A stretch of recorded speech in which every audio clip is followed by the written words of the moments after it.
So mga idol, may ginagawa tayo dito na headlight nito, Honda Dimension nito. Ang problema niya, ito, kaya yung yung left side umiilaw, pero itong right side ayaw umiilaw. Kaya pala umiilaw siya ng mahina, gawa nito ay sunog na kasi yung pinakasakit niya dito. Ayun, ito yung pinakadulo niya. Ayun, sa dulo. Kaya dulo-dulo, kaya yun ang hihinangan natin. Gusto man natin buksan to, kaya lang medyo hapon na hindi natin magagawa. At kasi may lakad yung may-ari. Hihinangan na lang muna natin dito, tsaka na lang natin bubuksan yan pagbalik niya. Pero hindi na muna tamang remedyo dyan para ito maikabit natin.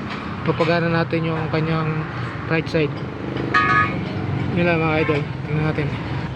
At ito na mga idol, nahinang natin. Testing natin ngayon ang kanyang headlight kung gagana kanyang right side.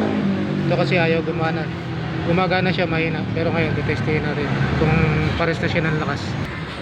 Ano siya mga idol, gumagana na ang kanyang right side. Ito kasi kanya na ayaw gumana nito, kaya ngayon ito kasi naging kanyang problema. Yan.